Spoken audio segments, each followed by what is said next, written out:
Hello, everybody. Welcome to Upward. We trust that your season has been going great this year.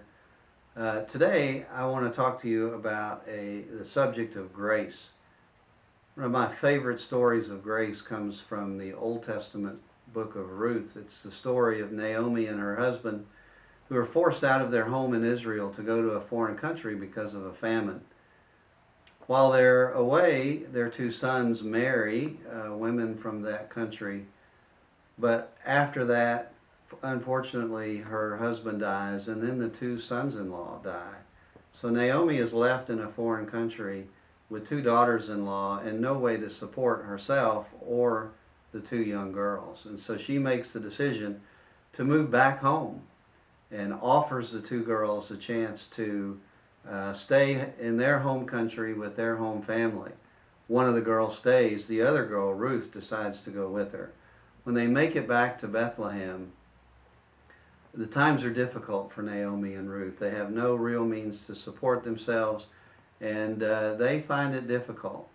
Until one day, Ruth is brought together with a young man who's willing to take her as his bride, and he marries her under the rules of the kinsman redeemer.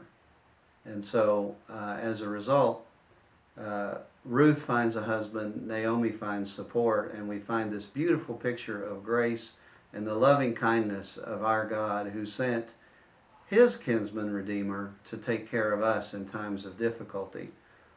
And that makes me think of when Jesus was born. He was born in Bethlehem because Ruth became the grandmother of David. And so when Joseph and Mary had to go back to be taxed, they went to Bethlehem.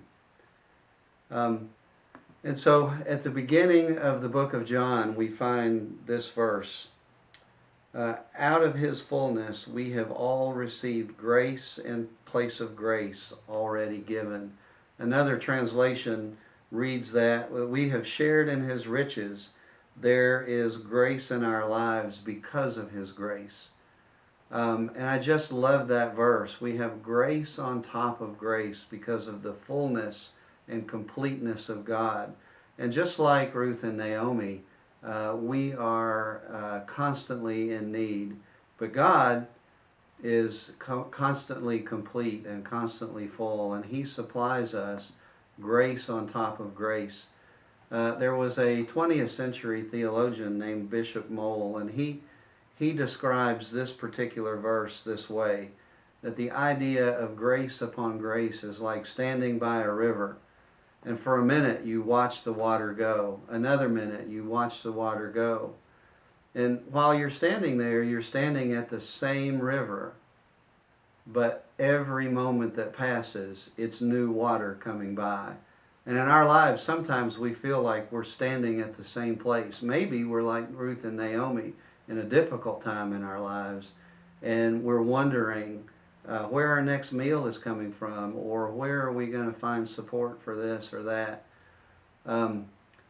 Or perhaps we're standing in a place in our life where we're facing difficulty with relationships, or maybe we're in a difficult spot with God and we seem to be stuck in the same place. We're standing at a river just watching the water flow by. Well, I hope that this idea of grace upon grace will help you in that time, because we have a constant supply of grace every moment, just like new water flowing through a river or down a river. God gives us new grace for all of our needs. One of the greatest needs we have is the need for salvation. Because of our sin, we are eternally and hopelessly separated from God. And we read in Ephesians 2:8 and 9 that it is by grace that we're saved. It's the gift of God, not of our works. And so this notion of grace is one of the most blessed ideas of all of Scripture. And today, I hope you can say that you've experienced God's grace. First, that you've experienced grace in times of need, just like Ruth and Naomi. In their greatest time of need, God showed up and provided a kinsman redeemer. But more importantly, I hope you have experienced His grace in terms of your need for salvation. And if you haven't, I would encourage you to see one of the coaches, or come see me or one of the pastors here, so that we can tell you more about God's grace. Thanks. Have a great day.